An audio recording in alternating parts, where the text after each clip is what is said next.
ప్రభుత్వంలో శాంతి భద్రతలు పూర్తిగా క్షీణించాయి. ఎక్కడ గవర్నెన్స్ లేదు, ఎవరికెవరు అకౌంటబిలిటీ లేదు, ఎవరు దేనికి బాధ్యత వహిస్తారో తెలియట్లేదు, ఏ ఒక వర్గం కూడా సంతృప్తికరంగా లేదు అనే విషయాన్ని మనం చెప్పడం కూడా జరిగింది. మళ్ళీ చెప్తున్నాను,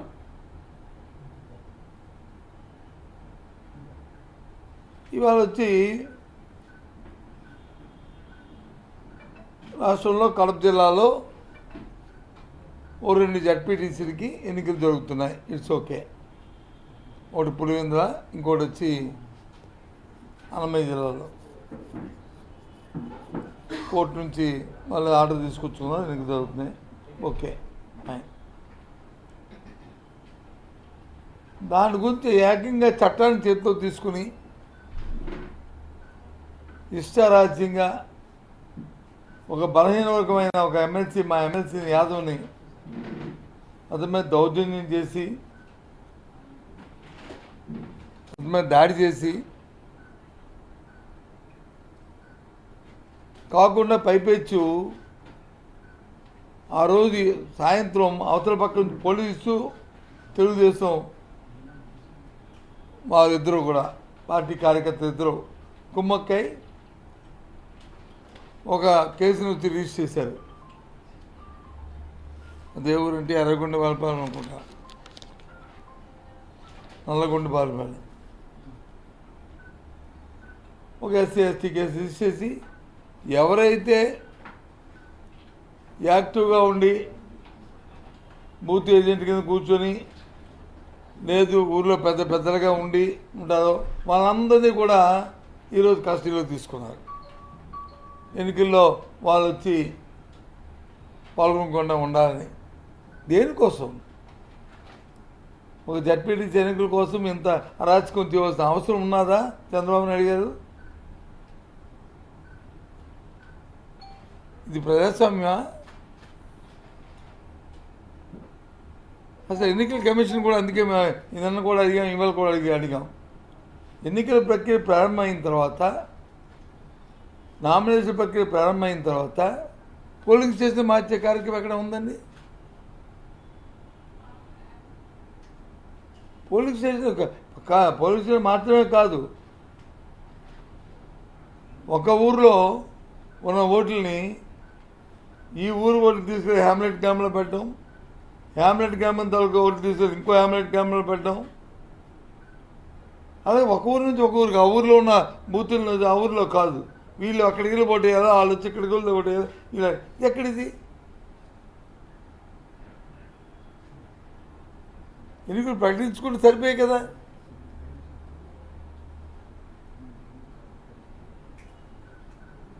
మరి కోర్టుకు పోయింది మీరే కదా ఎన్నికలు పెట్టాలని. దేనికోసం? ఏదో సాధించేసాం, అమ్మ పులివెందులో జడ్పీటీసీకి వెళ్తేస్తే ఏదో అన్నపైన ప్రమాణం అయిపోతుంది అని చూపెట్టాలని ఆలోచన చేస్తాం. ఎన్ని వంకలు తిరిగినా, ఎన్ని తలకింద తపస్సు చేసినా అది జరగదు. మీరు ఎన్ని కుతంత్రాలు చేసినా. కానీ ఇది కరెక్ట్ సాంప్రదాయం కాదు. ఇక్కడ రోజు పత్రిక తిరిగేస్తే టీవీ ఆన్ చేస్తే ఎక్కడో రాష్ట్రంలో ఎక్కడో అక్కడ ప్రతి ఏదో ప్రాంతాల్లో ఓ 2-3 ప్రాంతాల్లో హత్యలు, లేకపోతే కిడ్నాప్లు,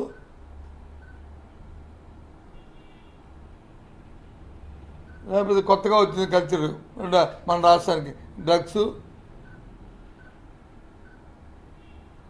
ఇంతకుముందు ఎప్పుడు లేదు. ఏదో అదో ఉంటే కింద మీద ఉంటే ఏదో ఎక్కువగా తాగి పడిపోవడమో, లేకపోతే ఏ గంజాయినో అనేది ఉండేది, కానీ డ్రగ్స్ అనేది ఇప్పుడు డ్రగ్స్. ఇప్పుడు ఈ రాష్ట్రంలో ఉన్న పరిస్థితులు అది.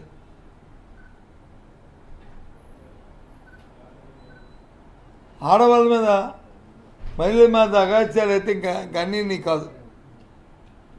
ఒకసారి బేరీజ్ వేసుకోమండి. 14 నెలల కాలంలో గత 5 సంవత్సరాలు జరిగిన ఇన్సిడెంట్ని ఓ పట్టికేసుకోమనండి. క్రైమ్ రిపోర్ట్ తెప్పించుకోమనండి ప్రతి జిల్లా నుంచి కూడా. 5 సంవత్సరాల్లోనూ ఎన్ని హత్యలు జరిగినాయి, హత్యకు గల కారణాలు ఏంటి, ఈ 14 నెలల కాలంలో ఎన్ని హత్యలు జరిగినాయి, ఎన్ని దౌర్జన్యాలు జరిగాయి, దానికి కారణాలు ఏంటి, ఎంతమంది కిడ్నాప్ అయ్యారు తెప్పించుకుంటే తెలుస్తుంది.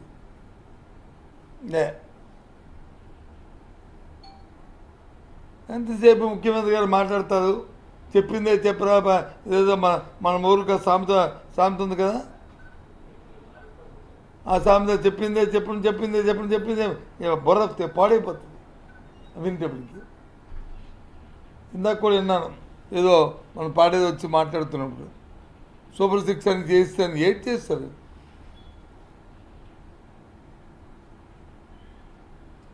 ఏం చేస్తారు?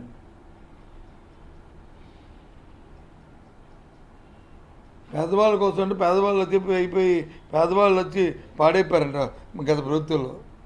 పేదవాడి తాల కొనుగోలు శక్తి పెరిగింది,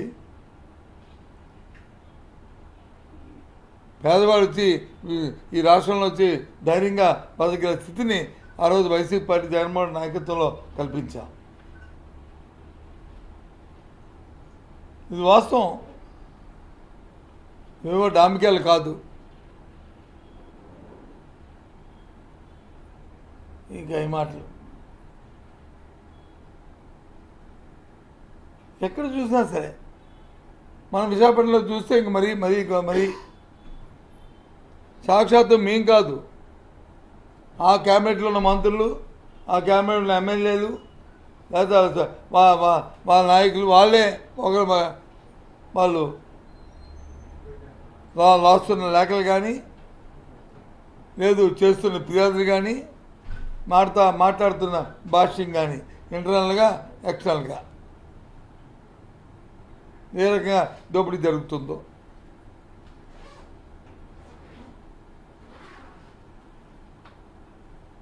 ప్రభుత్వ వ్యవస్థలన్నీ కూడా స్తంభించిపోయాయి. అందుకే మొన్న ఒక లేఖ కూడా రాశాను, కేజీహెచ్లో హార్ట్ ఆపరేషన్ జరగట్లేదు, ఇది చాలా అన్యాయం,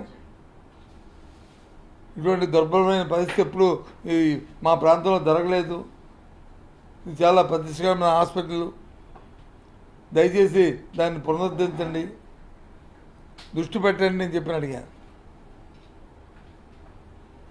నిన్న ఒక లేఖ రాశాను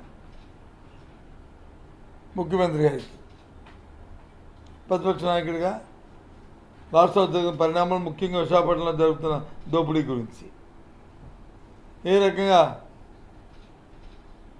భూములను ఫ్రీ హోల్డ్ భూముల్ని ఏ రకంగా దోచుకుంటున్నారో, ఎలాగ అన్యాక్రాంతం చేస్తున్నారో, ఇదంతా కూడా రాశాం. నేనే కాదు, సాక్షాత్తు స్పీకర్ గారే లేఖ రాశారు, దాంతోపాటు ఆ ప్రాంత శాసనసభ్యుడు లేఖ రాశాడు. ఆ రెండింటినీ పాటు పత్రికలో వార్తల్ని, వాటితో పాటు జరిగిన కొన్ని నాకు తెలిసిన కొన్ని నిజాలు, డాక్యుమెంట్ ఎవిడెన్స్ అన్ని కలిపి పంపించాను ఎంక్వైరీ చేయమని చెప్పి. చూద్దాం ఎంక్వైరీ చేస్తారో, చేయకపోతే రేపు శాసనమండలిలో ఈ విషయాలన్నీ మాట్లాడతాం.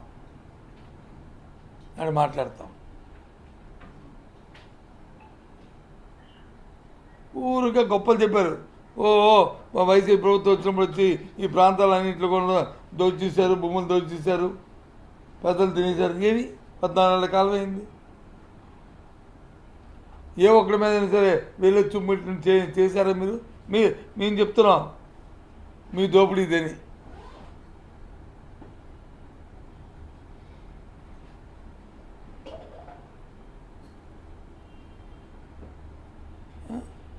రోజు ఈ మధ్యకాలంలో విశాఖపట్నంలోను, విజయవాడలోను పబ్లిక్గా మర్డర్లు అయితే ఏ రకంగా జరిగావో మనం చూస్తున్నాం. అసలు పోలీస్ వ్యవస్థ అంటే భయం పోయింది ప్రజల్లో, గౌరవం పోయింది ప్రజల్లో. కారణం నాయకత్వాలు లంచం డిమాండ్ చేశాడంట. ఆశ్చర్యపోయాం. 5 కోట్లు ఏంటి, లంచం ఏంటి అంటే ఎందుకు బరి తెగించారు? ఎప్పుడు కూడా తదా రాజా యథా ప్రజ, పరిపాలించేవాడు కానీ సవ్యంగా పద్ధతిగా చట్టబద్ధంగా గౌరవంగా నిజాయితీతో పరిపాలిస్తే పర్వాలే. పరిపాలన కానీ లోపభూయిష్టం ఉండి వెస్టర్న్ ఇంట్రెస్ట్ ఉండి ఉంటే వచ్చే అనర్థాలే ఇవి. ఆటోమేటిక్గా కింద ఉన్న అధికారులు, కింద ఉన్న నాయకులు, కింద స్థాయిలో ఉన్న వాళ్ళు ఇంకా అదే పని కింద ఉంటారు. అందుకే ఇవన్నీ కూడా జరుగుతుంది. అందుకే చెప్పాను, ఏదో మళ్ళీ అడిగితే మీ ప్రభుత్వం జరగలేదండి అని మన. అందుకే ఒకసారి 5 సంవత్సరాల వరకు లిస్టు, 14 సంవత్సరాల లిస్టు వేయండి, 14 నెలల లిస్టు. నేను అడుగుతుంది మళ్ళీ 14 నుంచి 19 5 సంవత్సరాలు కాదు, ఓన్లీ 19, 24 మాకే ఉండేది. ఈ 14 నెలలంతా చాలు, 5 సంవత్సరాలు తీయండి. ఇంకా అవి కలిపితే ఇంకా ఇన్ని అయిపోతాయి. అవన్నీ అనొద్దు. ఈ 14 నెలల కాలంలో పెట్టుకోండి చాలు. ఎన్ని దౌర్జన్యాలు జరిగాయి, ఎన్ని దోపిడీలు జరిగాయి, ఎంత అక్రమాలు జరిగాయి, ఎన్ని మానభంగాలు జరిగాయి, ఎన్ని అకృత్యాలు జరిగినాయి, అవన్నీ.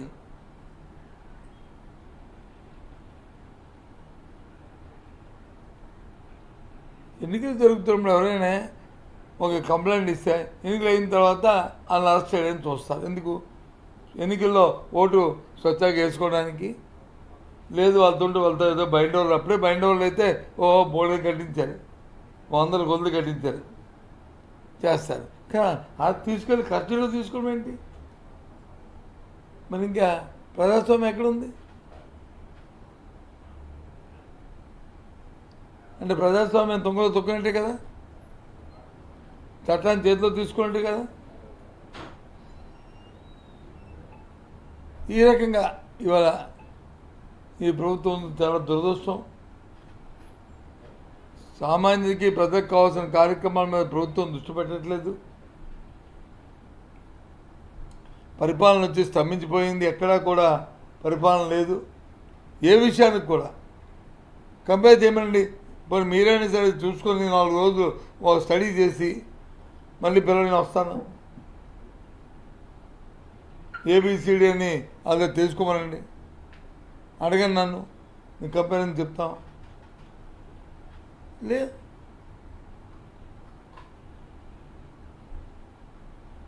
ఇప్పుడు రైతాంగానికి ఇబ్బంది పడుతున్నారు.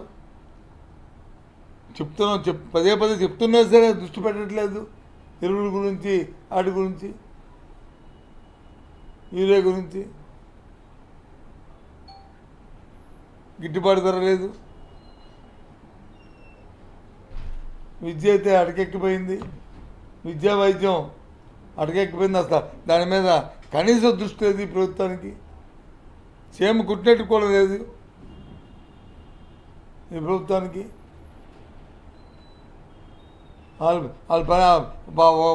ఒక ఓటు వేసిన పాపానికి 5 సంవత్సరాలు అనుభవించాల్సిందనే అనే రీతిలో ఈ ప్రభుత్వం తాలూకా పరిస్థితులు ఉన్నాయి. ఇంకా రక్షించవలసిన పోలీసు అయితే ఇంకా దానికి ఇంకేం ఆ మాట అంటే బాగుంటుందో బాగోదు కానీ రక్షించడం పోయి భక్షించడంకే అయిపోయింది. ఇప్పుడు ప్రజలకు రక్షణలు కాదు, తెలుగుదేశం పార్టీకి రక్షణగా అయిపోయింది. ఇది చాలా తప్పు. ఈ వ్యవస్థలో ఇవాళ ఈ కడప జిల్లాలో జరుగుతున్న పులివెంద జడ్పీ ఎలక్షన్లో జరుగుతున్న పరిణామాలు తీవ్రమైనవి. ఇలాంటి పరిణామాలు ఎప్పుడు కూడా జరగకూడదు. పరిణామాలు ఒక ఎమ్మెల్సీ వచ్చి క్యాంపెయినింగ్కి వెళ్తే అక్కడ సెన్సిటివ్నెస్ ఉన్న ఊరిలో పోలీస్ పికెటింగ్ ఉండి ఊరు ముందు ఊర్లోకి 10 వెహికల్స్ వెళ్తుంటే 10 వాహనాల్లో వచ్చి మరి తెలుగుదేశం పార్టీ వాళ్ళు వస్తే వాళ్ళు ప్రివెంట్ చేసి వాళ్ళు వెళ్ళిపోయిన వరకు ఆపడానికి పోయి వాళ్ళే ప్రోత్సహించి వాళ్ళ మీద దాడి చేయమని కర్రల కత్తులతో వస్తే దాడి చేయమని వాళ్ళు సెలవు చేస్తే ఇంకెక్కడ ఉందండి? తిరిగి పైపించి వాళ్ళ మీదే ఎస్సీ ఎస్టీ అట్రాసిటీ కేసు పెడితే కేసు పెట్టి వాళ్ళని కస్టడీలో తీసుకుంటే ఇంకా నిజాయితీ ఎక్కడుంది? ఈ రకంగా పరిస్థితులు ఉన్నాయి రాష్ట్రంలో. అన్నింటినీ కూడా ఖండిస్తున్నాం. ఇది కరెక్ట్ కాదు. ఇది మనుగడ ఎన్నాళ్ళు కూడా సాగదు అనుకుంటున్నారు వీళ్ళు. 5 సంవత్సరాలు మాకు హక్కు ఇచ్చారే ప్రజాస్వామ్యంలో ఒకసారి ఇస్తేని ప్రజల్లో తిరుగుబాటు వస్తుంది. ఇప్పటికే వచ్చింది. అందుకే ఈ నాయకులు వెళ్ళమని చెప్పి ఆ పార్టీ ఇచ్చినా సరే ఎక్కడ ఊర్లో కనిపించట్లేదు. సరే, అది వాళ్ళ పార్టీ విషయం. వెళ్తారా, పోతారా, భయం పడతారా, ఇంట్లో దాక్కుంటారా అనేది వాళ్ళ ఇష్టం, మాకు సంబంధం లేదు. అయినప్పటికి కూడా ఒక ప్రతిపక్ష పార్టీగా ప్రతికించిన వాగ్దానం నెరవేర్చే వరకు మేము అడుగుతూనే ఉంటాం. వాళ్ళని మెడబెట్టి మంచి అవన్నీ సక్రమంగా నిర్వర్తించే వరకు మేము దాని మీద పోరాటం చేస్తూ ఉంటాం, డిమాండ్ చేస్తూనే ఉంటాం.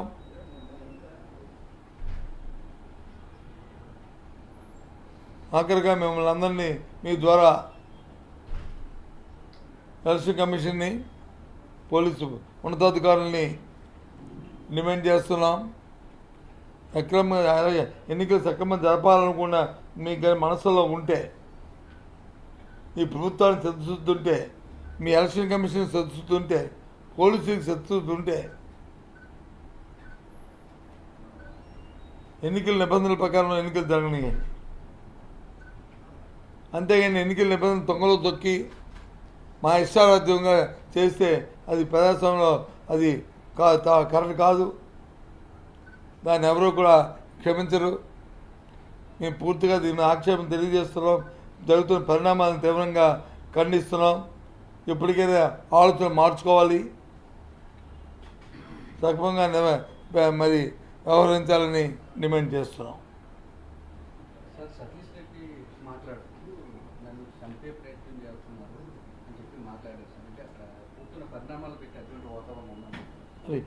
ఆయనకి ఏం అనుమానం వచ్చిందో, ఆయన వ్యక్తిగతంగా ఏ విధమైన ఆయన సిగ్నల్స్, సిమ్టమ్స్, అక్కడ ఉన్న పరిస్థితి కనిపించావు మరి అని ఆయన చెప్పుకుంటాడు.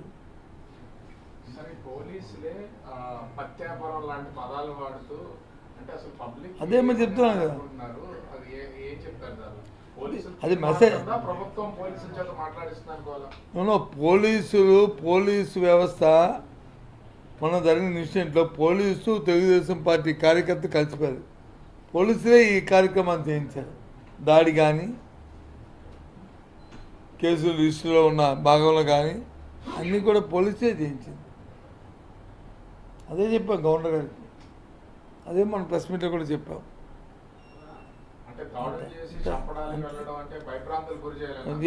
గురి చేసి ఎదుగుతాను ఈ భయభ్రాంతి వాళ్ళు గురి చేసేదాంట్లో మేము భయం పడిపోతాను కాదు, కానీ పరిస్థితిని చేద్దోచుకోకూడదు.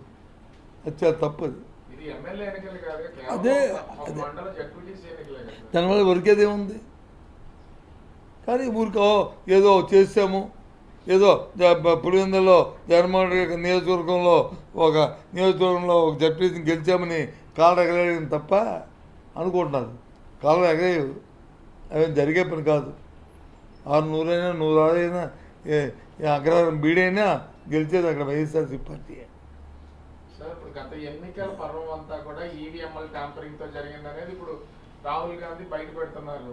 సో రానున్న జడ్పీటీసీ చిన్న ఎన్నికను కూడా అలా చేసే అవకాశం లేదనుకోవచ్చా? జడ్పీటీసీ ఈవీఎంస్ కాదు, ఓట్లు కదా, ఇది ఈవీఎంస్ బ్యాలెటే కదా. అందుకే ఈ కార్యక్రమం అదైతే అది చేసిద్దు అప్పుడు తెలియకంట. చంద్రబాబు నాయుడు గారు మాట్లాడుతూ మళ్ళీ వివేకానంద రెడ్డి ప్రస్తావించారు సార్. విషయం సార్, వివేకానంద రెడ్డి హత్య ఏ సంవత్సరంలో జరిగింది? ఎవరు అప్పుడు ప్రభుత్వం ఎవరిది? తెలుగుదేశం పార్టీ ప్రభుత్వమే కదా, ముఖ్యమంత్రి చంద్రబాబు నాయుడు కదా అయింది. అప్పుడే కదా కేసు రిజిస్టర్ చేశారు, అప్పుడే కదా ఎంక్వైరీ స్టార్ట్ అయింది, అప్పుడే కదా సిబిఐకి ఇమ్మంటే సిబిఐకి ఇవ్వలేదు, జగన్మోహన్ రెడ్డి వచ్చే కదా సిబిఐకి ఇచ్చారు, అవుతుంది. ఇప్పుడు ఈ ప్రభుత్వం వచ్చి ఎన్నాళ్ళు అయింది? 14 నెలలు అయింది. మరి 14 నెలల్లో మరి ఏం చేశారు? వాళ్ళ దగ్గర ప్రభుత్వం వాళ్ళ దగ్గర చేస్తున్నారు. వాస్తవాలేటో చేసి న్యాయస్థానం ముందు పెట్టచ్చు కదా, చేయొచ్చు కదా. ఎవరు అడ్డు పెట్టారు? ఎవరు అడ్డు పెట్టి తాగుతుందా? ఆగదు కదా. చేతకాక ఇలాంటి మాటలు మాట్లాడుతారు వచ్చి ముఖ్యమంత్రి స్థాయిలో మాట్లాడుకుంటే నాకు సిగ్గునే అనిపించదు ఆయనకి. నేనే తలాంటి మాట్లాడను. అది నా ఇన్ఎఫిషియన్సీ, నా చేతకంతనం. రేపు అడుగుతారు, నేను అడుగుతున్నాను, ఏం చంద్రబాబు నాయుడు గారు ఎవరు అప్పుడు ముఖ్యమంత్రి? 14 నెలల్లో ఎవరు ముఖ్యమంత్రి రాష్ట్రానికి? ఈ ముఖ్యమంత్రి ఏం చేస్తున్నాడు? దానికి సమాధానం చెప్పనండి. ఎందుకే మాటలు పదే పదే ఊరికైనా? అంటే ఇప్పటికీ అంతే కదా, ఇప్పటికీ కూడా అంతే కదా, రానున్న 5 4 అంతే కదా. ఉంటే కార్యక్రమం ఉంటే న్యాయస్థానం పెట్టుకోవచ్చు కదా, ఎవరు వద్దంటే ఆపుతాడా? ఇప్పుడు నేను ప్రతిపక్ష నాయకుడిని, చంద్రబాబు నాయుడు గారు ఇది ఆపియండి అంటే ఆపుతాడా? ఇక దోపిడీ జరుగుతుందని సాక్షాత్తు ఆ స్పీకర్ లెటర్ రాస్తే, వాళ్ళ ఎమ్మెల్యే లెటర్ రాస్తే, ఆ రెండింటిని కాకుండా నాకు తెలిసిన విషయాన్ని అన్ని కలిపి ఎంక్వైరీ చేయమంటే దిక్కులేదు వాళ్ళకి.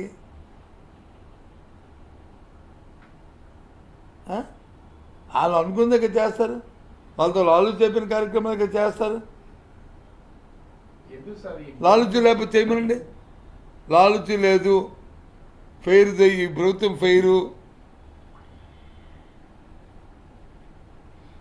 అని అంటే చేయమనండి ఎంక్వైరీ.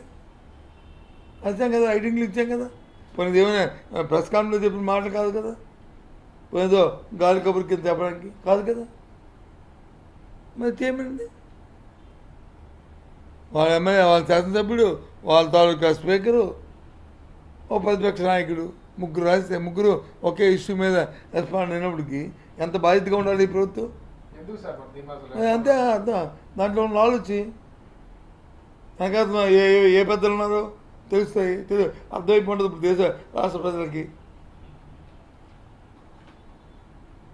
చిన్నవాళ్ళు చేసింది అయితే ఇప్పటికి ఎప్పుడూ అయిపోయింది కదా, పెద్దవాళ్ళు ఉంటేనే రావు బయటికి.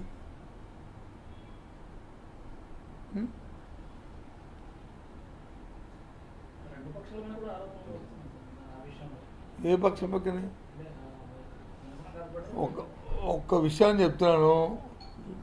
వైసీపీ పార్టీ మీద వచ్చేది అనుకోండి, ఎంక్వైరీ చేసుకుని అడుగుతున్నారు, చేసుకొని ప్రజాకోర్టులో పెట్టండి. ఇగో వీళ్ళు చేశారని తప్పే ఉంది. నేను ఫస్ట్ నుంచి అడుగుతాను కదా. అదేది మనం అప్పుడు వేసిన ఇది వేసాం కదా, సిట్ వేసాం కదా అప్పుడు అధికారులతో టీము. అప్పుడు అది బయట పెట్టమని చెప్పాం కదా. నన్ను అడిగారు అసెంబ్లీ శాసనమండలిలో, మరి మీరే కదా ప్రభుత్వం ఉన్నారు, మరి తర్వాత మీ ప్రభుత్వం వచ్చింది కదా అన్నారు. మా ప్రభుత్వంలో అప్పుడు కూడా డిమాండ్ చేస్తాను, నేను దాన్ని ఓపెన్ చేయలేకపోయాను. మీరు పెద్ద పెద్ద మాటలు చెప్తారు కదా, మరి ఇప్పుడు చేయండి మీరని చెప్పి అడిగాను. ఎవరినైనా సరే ఉపేక్షించకండి, యాక్షన్ తీసుకొని చెప్పాను. అన్నీ డిమాండ్ చేశాము, రిక్వెస్ట్ చేశాము. ఇప్పుడు వచ్చి లేదు, ఇప్పుడు కూడా అడుగుతున్నాం. సింగిల్ పాయింట్ ఫార్ములా, ఇంకా రెండో పాయింట్ లేదు. ప్రతిపక్ష నాయకులు విమర్శించడం అంటే ఎక్కడైనా చూస్తూ ఉంటాం, కానీ అధికారంలో ఉన్నటువంటి స్పీకర్ అదే మరి రాయడం అంటే ఇంకా బయటకు వచ్చే అవకాశం ఉంటుంది అంటారా? ఎందుకు ఉండాలి కదా, ఉండాలి కదా. లేదంటే ప్రభుత్వం తాలూకు డోల్తానం అంటే ఇక్కడ తెలిసిపోతుంది, ప్రభుత్వం పరిపాలన విధానం ఎలాగుందో తెలిసిపోతుంది, ఏ విధంగా ఆలోచించబడుతున్నారో తెలిసిపోతుంది. ఇంకా మరి దాని గురించి ప్రత్యేకించి చెప్పుకోవాల్సిన అవసరం లేదు, తెలిసిపోతుంది వాళ్ళు చేస్తుందంతా. సాక్షాత్తు గ్రామీణ అయితే ఇవన్నీ ఒక ఎత్తు జరుగుతున్న పరిణామాలు. ఓ పక్క ఈ దోపిడీ, ఓ పక్క లా అండ్ ఆర్డర్ లేదు, ఓ పక్క కరప్షన్ పెరిగిపోతుంది. 5 అధికారులు వచ్చి 5 కోట్లు అడుగుతున్నారు. 5 కోట్లు అడుగుతున్నారు. 5 లక్షలు కూడా కాదు, 5 కోట్లు అడుగుతున్నారు. పోనీ ఏ వర్గమైనా సంతృప్తికరం అంటే ఏ వర్గం సంతృప్తికరం లేదు. రైతులు లేదు, రైతు కూలీ లేడు, వ్యాపారస్తులు లేడు, విద్యార్థి లేడు, వైద్యం లేదు,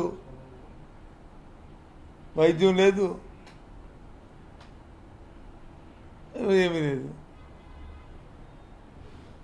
ఏమనంటే కొత్తగా ఒకటి తెచ్చారు P4 అని. ఆ P4 మీకు ఇంక పెట్టలేదు అడాప్షను.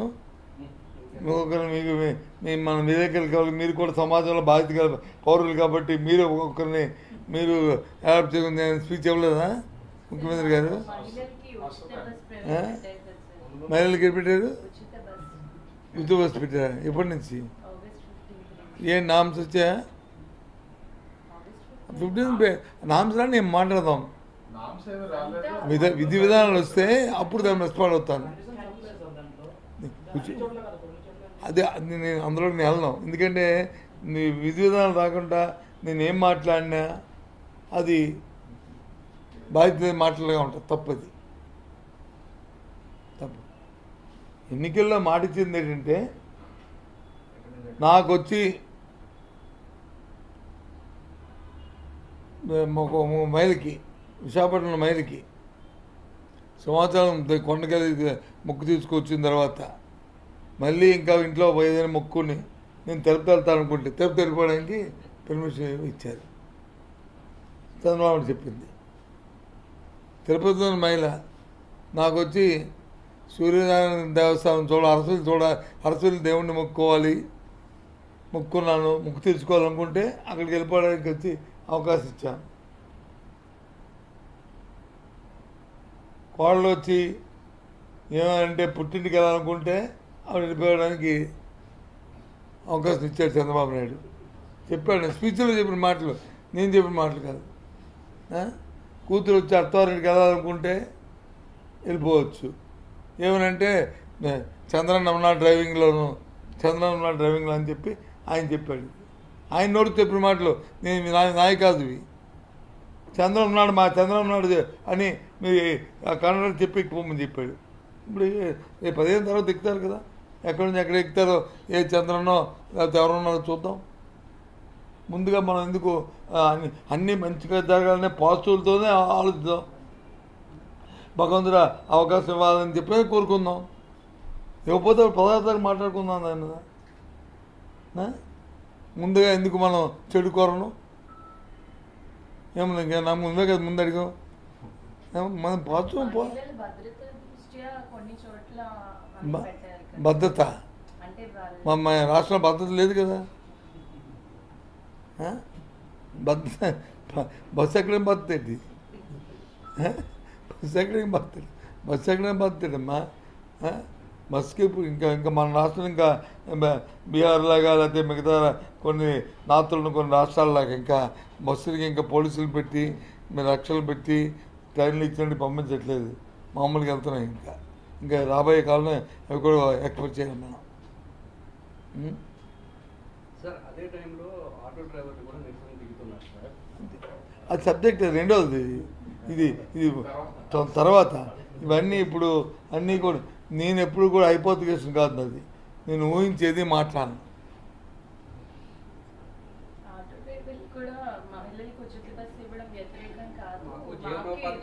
మనం ఇచ్చాక ఇంతకుముందు ఆటో డ్రైవింగ్ 10,000 ఇచ్చాము మేము మా ప్రభుత్వం ఉన్నప్పుడు. ఆ 10,000 రూపాయలు తీస్తారు. ఇప్పుడు ఆటో డ్రైవర్ 10,000 ఇచ్చాం కదా సంవత్సరానికి. ఇప్పుడు 10,000 తీస్తారు. కనీసం ఆ 10,000 ఇస్తే ఏదో ఇక పప్పు దగ్గర వచ్చి గింజలాగా ఉంటుందనే రీతిలో ఇచ్చాము. ఇప్పుడు అది కూడా తీస్తారు. ఇప్పుడు ఈయన ఆ 10,000ని పక్క ఇంకో 0 పెట్టి ₹1,00,000 ఇస్తాడు వాళ్ళకి. చూద్దాం, వెయిట్ చేద్దాం. ఇవ్వాలని కోరుకుంటున్నాం. తప్ప ఇప్పుడు ఆటో డ్రైవర్లకు ఇచ్చాము, లానర్సింగ్ ఇచ్చాము,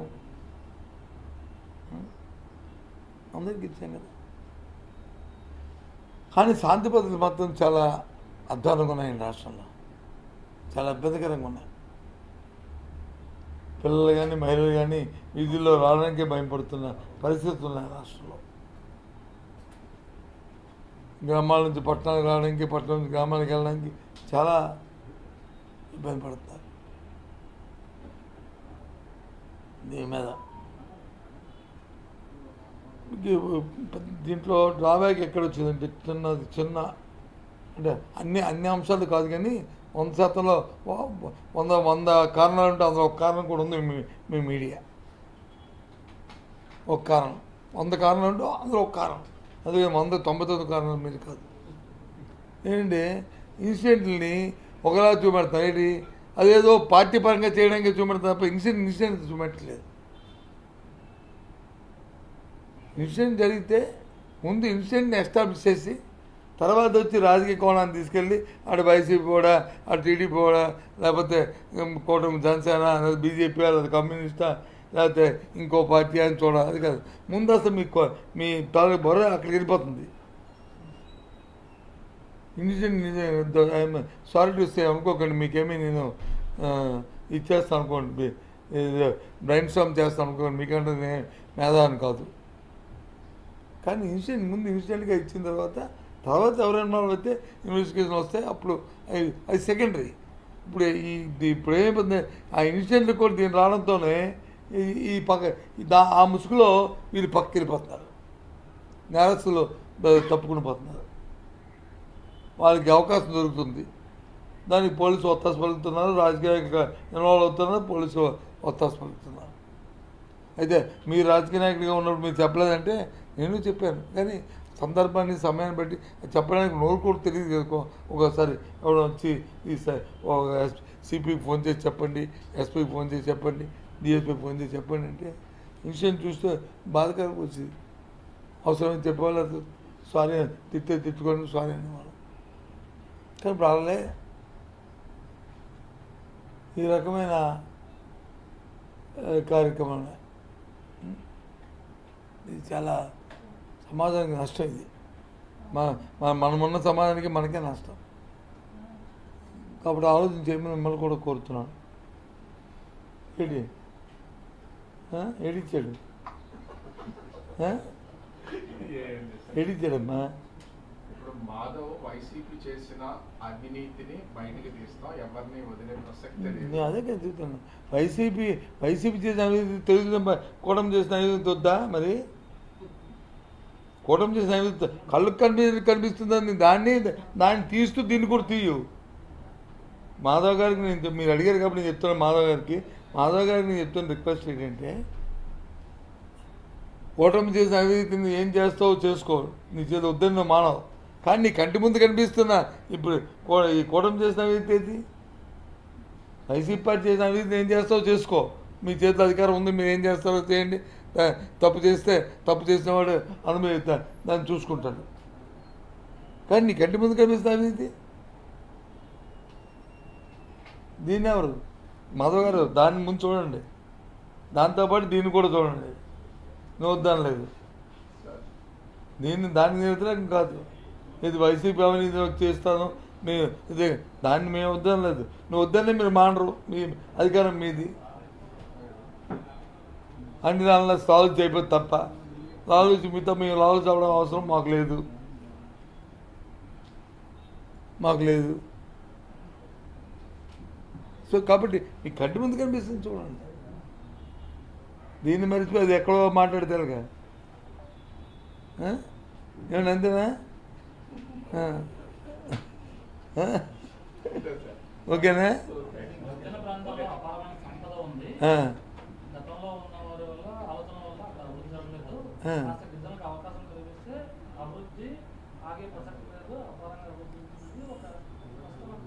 అవునమ్మా, ఎవరు చెప్పిన అదే సూక్తి. ఈ రాష్ట్రాన్ని ఎక్కువ సంవత్సరాలు ఎవరు పరిపాలించారండి? మన గిరిజన ప్రాంతాన్ని ఎక్కువ సంవత్సరాలు ఎవరు పరిపాలించారు? మన అరకు అనంతగిరి చిన్న ప్రాంతం, దానికి మరి ఎందుకు మానేసాం మరి? ఎవరు అడ్డు పెట్టారు మీకు? ఎవరి తాలూకా ఆలోచనలు, ఎవరి తాలూకా విధానాలు, ఎవరి తాలూకా ప్రక్రియ వాళ్ళకు ఉంటుంది. ఆ ప్రక్రియలో అభివృద్ధి చేసుకెళ్తాం. మాకున్న విధానం, మాకున్న ఆలోచన, మాకున్న ఆలోచనతో మేము మా కాన్సెప్ట్లో మేము తీసుకెళ్ళాం.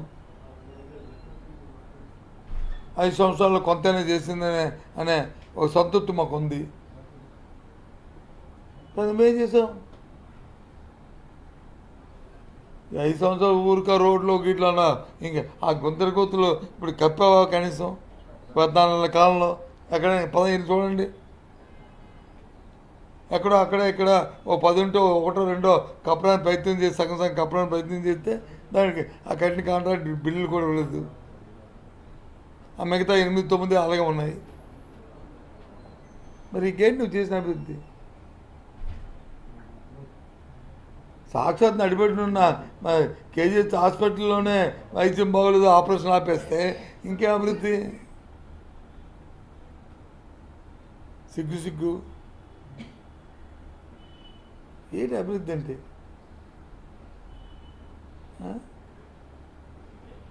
పిల్లలకు వచ్చి పెడుతున్న అప్పుడు వచ్చి అంతగానన్నా గోరుముద్దని పెట్టేవాళ్ళం. రోజుకో మెనూతోని 4 ఫ్రైడ్ రైస్ తీసుకొచ్చి శుభ్రమైన భోజనం పెట్టి అన్నీ చేసేవాళ్ళం. ఇప్పుడు వచ్చి సన్నబియ్యం అన్నారు. సన్నబియ్యం కాదు, ముక్కుపోయిన బియ్యేస్తున్నారు. మీరు చూడమండి, వాళ్ళు తింటున్నారు తినలేదు ఆ విద్యార్థిని అడగమండి. 5 సంవత్సరాల కాలంలో, మా 5 సంవత్సరాలు 14, 19, 24 కాలంలో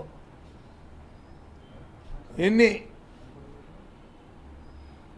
కలుషిత ఆహారంతో విద్యార్థులు హాస్పిటలైజ్ అయ్యారు? ఈ 14 కాలంలో కలుషిత ఆహారం తిని హాస్పిటలైజ్ అవ్వమండి. ఎందుకు వచ్చింది? కారణం ఏంటి? నువ్వు ఇచ్చిన ఆ సరుకులు బాగలేక, దాని మీద మానిటరింగ్ లేక, ఆసక్తంతో ఉండడం లేక జరిగింది. ఇది జరుగుతున్నాయి. ఆ మాత్రం ఆలోచన లేదా? అన్నీ ఎందుకు? అక్కడ హాస్పిటల్లో పడికేసింది, ఇక్కడ తినడానికి భోజనంకి సరిపెట్టలే. ఆ రైతుకు వచ్చి ఎరువులు ఇమ్మంటే ఎరువులు క్యూలో వచ్చి పరిస్థితి. ప్రైవేట్లో వచ్చి ఎక్కువ రేటుకి ఇచ్చి కొనుక్కోలేని ఇబ్బంది.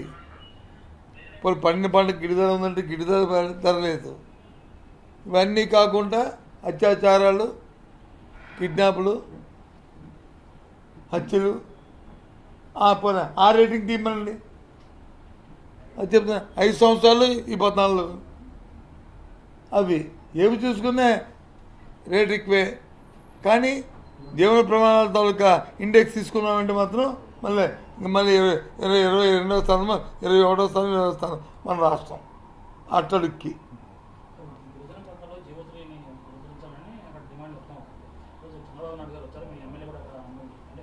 మా ఎమ్మెల్యేలకు డిమాండ్ చేస్తాను. గతంలో ఎన్టీఆర్ హయాంలో జీవో తీసుకొచ్చాం, ఆ తర్వాత కాంగ్రెస్ పార్టీ దాన్ని కాపాడలేకపోయింది, నిలుపుకోలేకపోయింది. ఆ తర్వాత మళ్ళీ నేను ఇచ్చాను, ఆ తర్వాత మళ్ళీ వైఎస్ఆర్ పార్టీ దాన్ని నిలుపుకోలేకపోయింది. సరైన కౌంటర్ వేయలేక అది మొదలు పడిపోయింది. 14లో ఏం చేశారు? పడుకునేటి ఈ 14లో ఏం చేశారు? ఈ 14లో ఏం చేశారు? నిద్రపోయారా?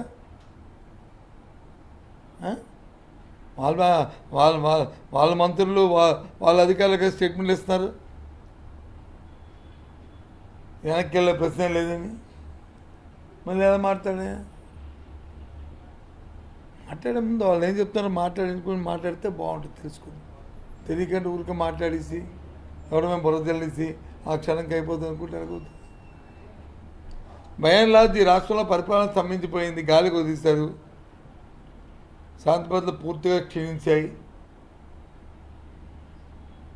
ఓ చిన్న ఎలక్షన్ అక్కడ జరుగుతుంటే ప్రభుత్వ యంత్రాంగం మొత్తం అంతా కూడా అక్కడే కూర్చొని ఎప్పుడు ఎలక్షన్లో జరగని ప్రక్రియలన్నీ జరుగుతున్నాయి. అర్ధరాత్రి మధ్య ఎస్సీ అట్రాసిటీ కేసు పెట్టి ఎవరైతే అక్కడున్న ఏజెంట్లు ఉంటారో లేకపోతే కార్యకర్తలు ఉంటారో వాళ్ళందరినీ అరెస్టులు చేసి వాళ్ళందరినీ బంధిస్తున్నారు. ఎన్నికల ప్రక్రియ స్టార్ట్ అయిన తర్వాత బూతులు మాత్రమే అనేది ఎక్కడ చూడలే. ఇప్పుడు మారుస్తున్నారు. ఈ ఊరు ఆ ఊరు, ఆ ఊరు ఈ ఊరు. ఆ ఊర్లో బూత్ లేకపోతే పర్వాలే, ఆ ఊర్లో బూత్ ఉంటుంది కానీ ఆ బూత్లో ఒకటే ఉండదు, ఇంకో ఊరు ఇల్లు వేయాలి. ఈ ఊర్లో వేయడానికి వీల్లేదు. ఇది ఎక్కడిది? ఈ డెమోక్రసీలో లేదు, రాక్షస పరిపాలనలాగా ఉంది. సార్, జీవీఎంసీ రాజకీయాలు చూడొచ్చు సార్. జనరల్గా తాజాగా ఒక స్టాండింగ్ కమిటీ ఎలక్షన్ ఒక సభ్యుడిని గెలిచారు, రాష్ట్రంలో దానిపై ప్రత్యేకంగా చర్చ జరుగుతుంది. మీ మీ మీ మీ పత్రికా సోదరులందరూ ఏదైతే ఆలోచించుకొని, ఏదైతే ఊహించుకొని, ఏదైతే ఫీల్ అవుతున్నారో ఫీల్ గుడ్, నేను అది ఫీల్ అవుతాను. దానికి ప్రత్యేకమైన కామెంట్ లేదు. మీ అందరూ ఏది ఫీల్ అవుతే నేను అదే ఫీల్ అవుతాను. మేయర్ డిప్యూటీ గారు చూడడం చేస్తూ ఉన్నాం సార్, వారి బలం ఉంది అయినా సరే ఒకటి నిజమంటే అదే మీ అందరూ ఏం ఫీల్ అవుతే నేను అదే ఫీల్ అవుతుంది. మీకు తెలిసిపోయింది సార్. ఏంటి మరి మా డిప్యూటీ మేయర్కు మీదకు ఏదో ఇచ్చినకున్నారు, ఇచ్చారా లేదా? ఏమి ఇద్దరు చేసుకుందా? కొత్త వాళ్ళు పెట్టడానికి లేదు కదా సార్, కొత్త వాళ్ళు ఎన్నుకోవడానికి లేదు కదా సార్. ఇప్పుడు మేము పెంచడానికి టైం వస్తుంది కానీ ఆగస్టు 31లో చేస్తారు. ఎన్నిక వెళ్ళిపోవాలి. ఒకవేళ ఎన్నిక వెళ్ళకుండా సెప్టెంబర్ దాటిపోయింది, సెప్టెంబర్ వస్తే కనుక ఇప్పుడు మేము దించగలరు కానీ కొత్త వాళ్ళని ఎన్నుకోలేదు. మరి ఏమో నేను టెక్నికల్గా నేను ఆలోచించలేదు కానీ ఇచ్చారా లేదా అనేది ఎవరికే ఎవరు అన్నారు ఇచ్చారని పత్రికలు ఎక్కడ చూశాను. సెప్టెంబర్ నుంచి 6 months లోపే ఉంటుంది సార్ ఎన్నికల టైంకి వచ్చేసి. న్యాచురల్గా మొన్న జరిగిన వాళ్ళ మేయర్ ఎలక్షన్లో జరిగిందే చాలా తెలుగుదేశం పార్టీ చాలా విధాలుగా కూటమి ప్రభుత్వం చాలా అడ్డగోలుగా ఆ ఎన్నికలు గెలిచారు. భయం పెట్టి, భ్రాంతులు పెట్టి, ప్రలోభాలు పెట్టి, ఎన్నో ప్రలోభాలు పెట్టి చేశారు. సరే, అందుకని ఈ ఎన్నికల్లో మా వాళ్ళందరికీ ఏం చెప్పామంటే, మన సంఖ్య ఇప్పుడు 32 మంది మనం ఉన్నాము. 32 మంది కలిసికట్టుగా ఉంటే మనం ఎన్నికల్లో పోటీ పెడతాము, లేదా మాట్లాడతాము, పర్వాలేదు. ఏదో నిర్ణయం తీసుకుని చెప్పండి అంటే, లేదండి పోటీ పెడదామండి 32 మంది మనం 12 మంది ఉన్నాం. ఎవరైతే అక్కడ ప్రలోభాలకి ఇచ్చే ప్రలోభాల్లో అది ఫుల్ఫిల్ అవునాలో, లేదా అక్కడ జరుగుతున్న పరిస్థితులు జీర్ణించుకోలేకో, లేకపోతే అక్కడ జరుగుతున్న అకృత్యాలు చూసి మరి తట్టుకోలేకో, జరుగుతున్న అగౌరవమైన పరిస్థితులు ఉంటే ఆటోమేటిక్గా వాళ్ళందరూ వాళ్ళు ఓటు సీక్రెట్ బ్యాలెట్ కాబట్టి వాళ్ళు వేసి ఉంటారని నేను అనుకుంటున్నాను. ఏదైనా సరే మాకు 32 మంది మేము నిలబడ్డాం. అందుకు మా వాళ్ళందరూ కూడా రోజు మనందరూ మాట మీద నిలబడ్డాం. మా అందరూ కూడా అందరూ ఇదే స్ఫూర్తితో ముందుకెళ్దామని చెప్పి అందరికీ థ్యాంక్స్ చెప్పాను. వాళ్ళకి అందరికీ అభినందన తెలియజేస్తాను. అది నా కార్యక్రమం. Okay, bye, see you, good luck. Sir, easy.